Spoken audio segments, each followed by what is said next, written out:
अगर बोर्ड के एग्जाम देने वाले हो तो ये वाला वीडियो है तुम्हारे लिए। इस वीडियो में हम लोग बात करेंगे होलोजोइक न्यूट्रिशन के बारे में। देखो, होलोजोइक न्यूट्रिशन अमीबा और ह्यूमन बींग्स दोनों में ही होता है। डिफरेंस क्या है कि अमीबा में वो सारा का सारा जो प्रोसेस है वो एक ही सेल के द्वारा किया जाता है। हमारे पास अलग अलग ग्लैंड्स हैं सारे प्रोसेस करने के लिए। तो सबसे पहले की स्टेप्स कौन कौन से होते हैं होलोजोइक न्यूट्रिशन में, जो न्यूट्रिशन मिलता है वो कौन कौन से स्टेप में मिलता है। तो पहला जो है दैट इज इंजेशन, यानी कि जो खाने को इनटेक किया जाता है। दूसरा है डाइजेशन, खाना जब डाइजेस्ट होगा तो उसको एब्सॉर्ब भी किया जाएगा, उससे आपकी उस बॉडी एनर्जी भी लेगी। तो थर्ड स्टेप इज एब्जॉर्प्शन।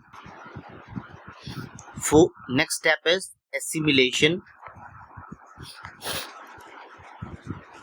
और फिफ्थ इज इजेशन। इजेशन यानी कि removal of the undigested waste product from the human body या फ्रॉम द बॉडी। अब अमीबा में ये पांचों स्टेप्स जो हैं ये इसके लिए अलग अलग ग्लैंड्स नहीं है। We all know amoeba is a unicellular organism. तो इसके जो सारे स्टेप्स हैं ये एक ही सेल्स के द्वारा कंप्लीट किए जाते हैं। अभी हम लोग फिगर दिखा देते हैं कि जो एनसीईआरटी में भी दी गई है कि सबसे पहले तो ये इंजेक्शन जब करेगा, यानी कि इनटेक ऑफ फूड।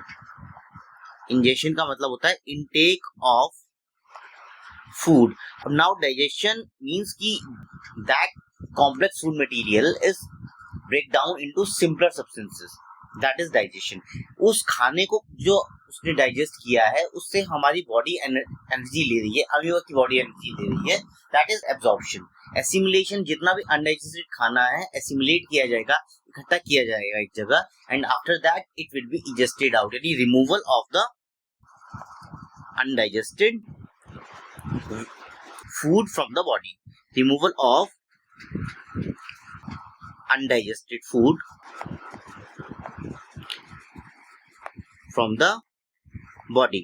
अब इस वाले वीडियो में हम लोग दोनों के होलोजोइक न्यूट्रिशन डिस्कस करेंगे, होलोजोइक न्यूट्रिशन इन अमीबा भी और holozoic nutrition in human being भी। तो ह्यूमन बीइंग में जो न्यूट्रिशन का जो प्रोसेस है ये डाइजेस्टिव सिस्टम के थ्रू होता है, क्योंकि ये पांचों के पांचों स्टेप्स जो हैं डाइजेस्टिव सिस्टम में कवर किए जाते हैं। तो इसकी जो फिगर है इसमें की डिफरेंट स्टेजेस दिखाई गई हैं वो कुछ इस तरीके से हैं। देखो, पहली जो फिगर है इसमें इंजेक्शन किया गया, दिस इज इंजेक्शन। इंजेक्शन यानी इनटेक ऑफ फूड। अब जो अमीबा है खाने को इनटेक करता है by making a finger like projection, जिसको हम लोग बोलते हैं स्यूडोपोडिया। और ये जो पूरा प्रोसेस है इसको हम लोग बोलेंगे फैगोसाइटोसिस।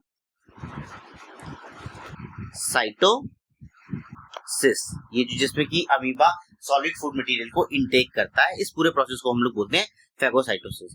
अब ये खाना जब अंदर गया अमीबा की बॉडी के अंदर तो ये फूड वैक्यूल में एंटर करते हैं एंजाइम्स। फूड वैक्यूल जहां पर कि खाना इकट्ठा हुआ स्टोर हुआ है उसमें एंजाइम्स इकट्ठा होते हैं और उस खाने को डाइजेस्ट करने में हेल्प करते हैं। नाउ ये जो प्रोसेस है इसको हम लोग बोलेंगे डाइजेशन। सेकंड स्टेप जो आता है नेक्स्ट इज एब्जॉर्प्शन, जब वो डाइजेस्टेड खाना जो है वो यूज अप किया जाएगा एनर्जी के लिए, so that process is absorption. उसके बाद अमीबा का जो साइज है वो बढ़ना स्टार्ट हो जाता है, दैट इज एसिमिलेशन। वो खाना जो है स्टोर किया है एंड अनडाइजेस्टेड खाना जो वो डाइजेस्ट नहीं कर पाया that is egested out from the body and the process known as egestion. तो ये सारे के सारे जो प्रोसेस हैं ये एक ही सेल में कंप्लीट किए हैं, बस इनमें और ह्यूमन में इतना डिफरेंस है, बाकी स्टेप सब में सेम रहते हैं। अभी हम बात कर लेते हैं holozoic nutrition in human being. तो basically it is digestive, it comes in digestive system. 5 step humans में भी हैं। Number 1 ingestion.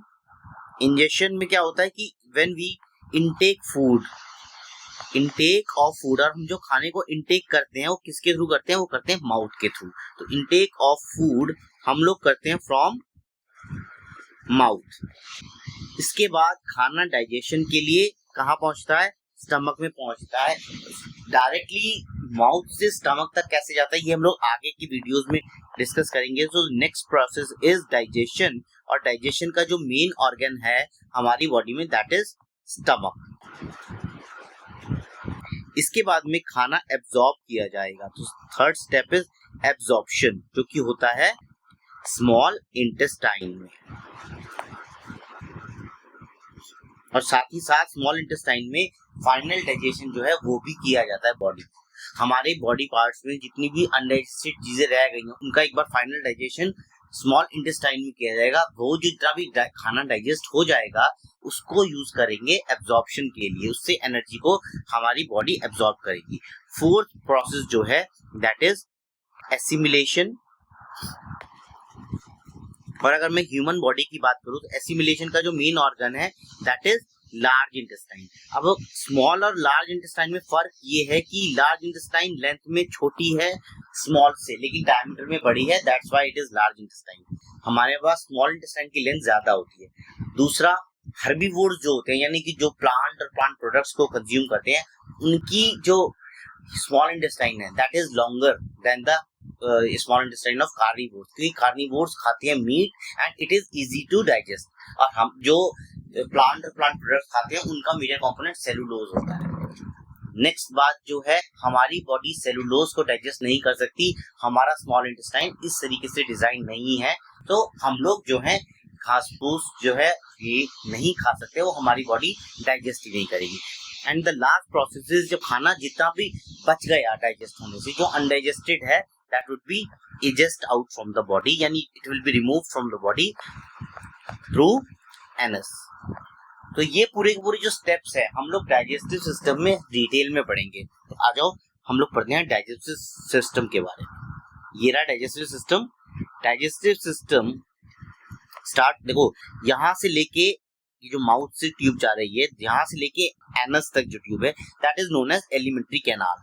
तो एलिमेंट्री कैनाल जो है that is a part of digestive system. क्या पार्ट है? Part from the salivary gland to the anus. तो ये खाना हमने यहाँ से किया इंजेस्ट किया, उसके बाद में जो सलाइवरी ग्लैंड है हमारी बॉडी, यहाँ पर हमारे कितने सलाइवरी ग्लैंड होते हैं? 3 पेयर, ये पेयर्स में आते हैं, यानी कि 6 ग्लैंड टोटल इस यहाँ पर है, जो कि करेंगे कार्बोहाइड्रेट को convert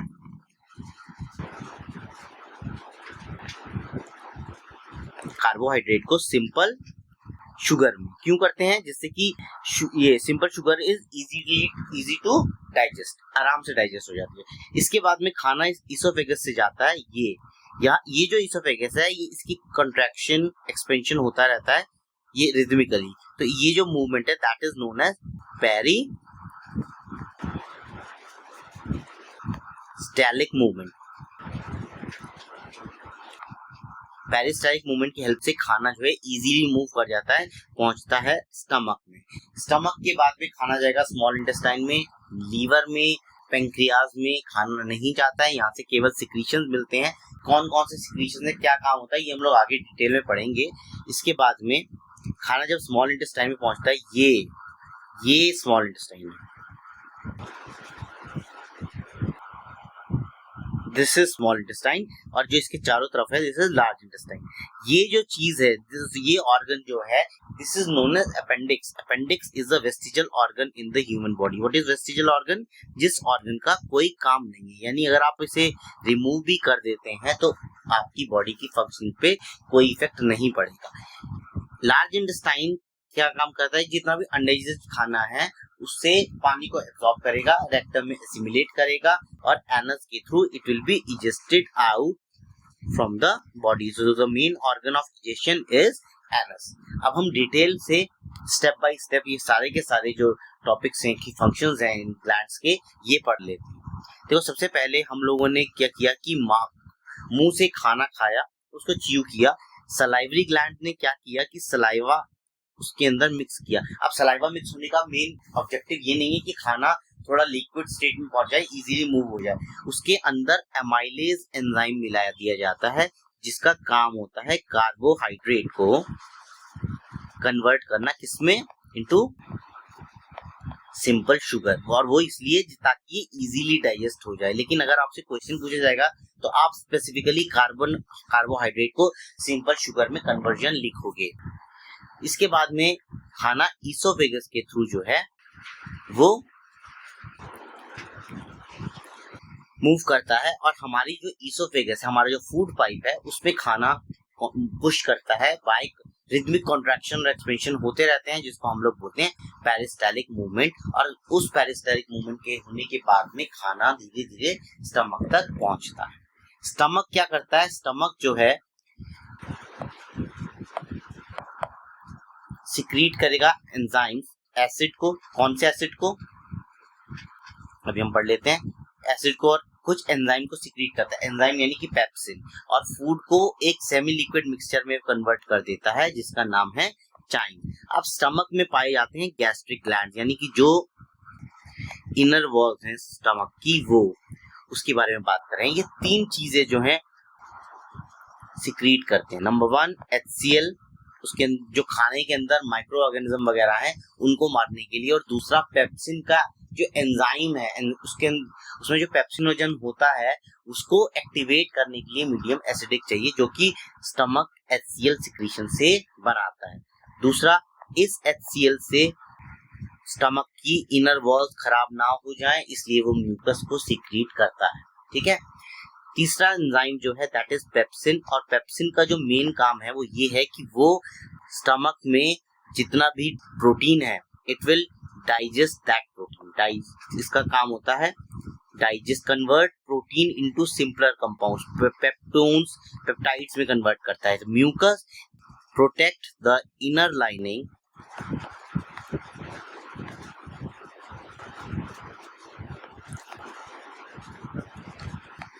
from the action of HCl। इससे प्रोवाइड बचाने के लिए म्यूकस को सिक्रीट किया जाता है। HCl जो है प्रोवाइड एसिडिक मीडियम। किसको एसिडिक मीडियम प्रोवाइड कराते हैं? खाने को, क्योंकि एमाइलेज मिलने के बाद में खाना जो है बेसिक में कन्वर्ट हो गया है। प्रोवाइड एसिडिक मीडियम, और दूसरा helps to kill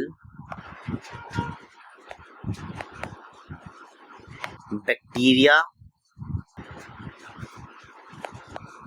and microorganism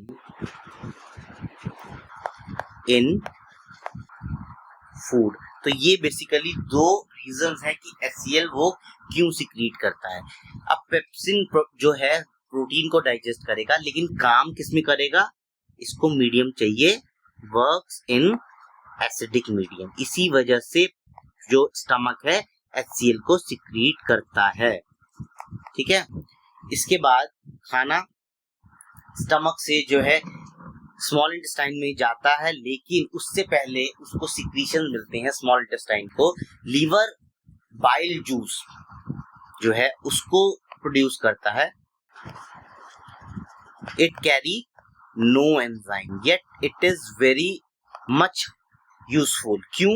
because bile juice जो है,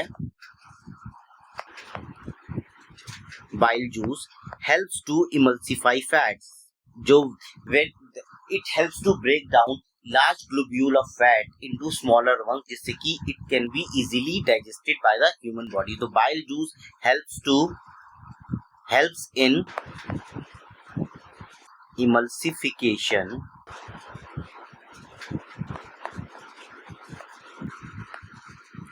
of fats। इसके बाद में एक secretion, gall bladder bile juice secrete कर देगा, लेकिन वो बाइल जूस स्टोर कहाँ होगा? गॉल ब्लैडर पे। गॉल ब्लैडर उसको स्टोर करके रखेगा और स्मॉल इंटेस्टाइन में सिक्रीट करेगा, जो जहाँ पे फाइनल डाइजेशन होता है।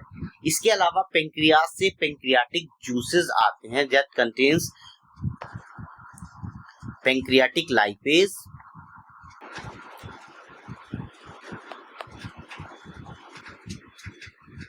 और पेंक्रियाटिक एमाइलेज। अब ये फैट्स को कन्वर्ट करेगा किसमें? फैटी एसिड्स में। एमाइलेज उसको एल्कलाइन मीडियम देता है। व्हाई? बिकॉज जो ट्राइप्सिन ये सिक्रीट करता है, ट्राइप्सिन जो है प्रोटीन को ही डाइजेस्ट करता है, लेकिन trypsin works in a basic medium. So works in basic medium, और इसलिए खाने को बेसिक मीडियम प्रोवाइड करने के लिए क्या सिक्रीट किया जाता है? पेंक्रियाटिक लाइपेज, एमाइलेज लाइपेज जो है पेंक्रियाटिक एमाइलेज सिक्रीट किया जाता है। लाइपेज फैट्स को फैटी एसिड्स में कन्वर्ट करता है। तो ये जो है डाइजेस्टिव एंजाइम प्रोड्यूस करेगा पेंक्रियाज, जिससे कि जो स्टमक का एसिड है वो न्यूट्रलाइज हो जाए। अब पेंक्रियाज का एक फंक्शन हमारी बॉडी में और है जिसका डाइजेस्टिव सिस्टम से कोई लेना देना नहीं है, वो हमारी बॉडी में ब्लड शुगर को रेगुलेट करके रखता है। ठीक है, तो आपकी बॉडी में ब्लड शुगर ना बढ़ जाए इसलिए आपका इंसुलिन सिक्रीशन प्रॉपर होना चाहिए, जो कि करेगा पेंक्रियाज। अब इसके बाद में ये जो सिक्रीशंस हैं ये जाते हैं स्मॉल इंटेस्टाइन में। स्मॉल इंटेस्टाइन में ज्यादातर न्यूट्रिएंट एब्जॉर्प्शन होता है। कैसे? क्योंकि इसके अंदर होते हैं विली। What are Willie?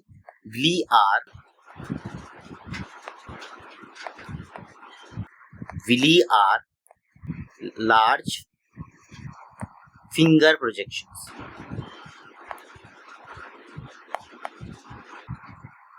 और ये जितने ज्यादा होंगे उतना ज्यादा सरफेस एरिया मिलेगा for the absorption of food. तो बहुत सारा जो डाइजेशन है वो यहीं पर होता है। कार्बोहाइड्रेट्स जो हैं वो कन्वर्ट होते हैं ग्लूकोज में। Glucose is a simpler substance to digest. Fatty acids जो हैं, फैट जो है बेसिकली वो फैटी एसिड्स में कन्वर्ट होगा और फर्दर ग्लाइसरॉल में। और आपका जो प्रोटीन है वो सब किसमें डाइजेस्ट होता है? वो होता है एमिनो एसिड्स में। Amino acid is the constituent of protein. 9 amino acids के मॉलिक्यूल मिलके प्रोटीन का एक मॉलिक्यूल फॉर्म करते हैं। तो एंजाइम्स जो हैं यहाँ से मिल जाएंगे और बाइल जो आ रहा है कहाँ से? गॉल ब्लैडर से, वो भी आपको स्मॉल इंटेस्टाइन में मिलेगा। स्मॉल इंटेस्टाइन में जो इस टाइप का जो स्ट्रक्चर है, this is known as villi that helps to provide surface area, helps to increase surface area for absorption of food। और जो जितने भी डाइजेस्टेड खाना है उससे एनर्जी को एब्जॉर्ब करने में स्मॉल इंटेस्टाइन ही मदद करेगी। स्मॉल इंटेस्टाइन के बाद में खाना जो है मूव करता है कॉलन में। कॉलन यानी कि लार्ज इंटेस्टाइन, जहां पर जितना भी अनडाइजेस्टेड खाना है उससे वो वाटर को एब्जॉर्ब कर लेता है, क्योंकि हमारी बॉडी का मेजर पार्ट जो है वो वाटर से बना हुआ है। तो वहां से वो वाटर को एब्जॉर्ब करता है और जितना भी वेस्ट है उसको फीसेस में कन्वर्ट करता है। यहाँ पर एसिमिलेशन का फंक्शन होता है कि जितना भी अनडाइजेस्टेड खाना है वो कहाँ पर स्टोर किया जाएगा? वो स्टोर किया जाएगा रेक्टम में। और रेक्टम में स्टोर के बाद में it is expelled from the body through NS. So this is the digestive system in human body। इसके अलावा जहां जहां पर खाने की मूवमेंट हुई है, whether it is stomach, whether it is small intestine, large intestine और anus, there is a sphincter muscle। जहां जहां मूवमेंट हुई है वहां वहां पर स्फिंक्टर मसल है। एनसीईआरटी में केवल एनल स्फिंक्टर दिया हुआ है, लेकिन वो पूछ अलग से भी लेते हैं कि ऐसे 2 ऑर्गन होते हैं जहां पर स्फिंक्टर मसल है। तो आप उन ऑर्गन्स का मेंशन करोगे जहां पर फूड की मूवमेंट हुई है। तो ये था डाइजेस्टिव सिस्टम। आई होप आपको समझ में आया होगा। Thanks for watching. Have a nice day.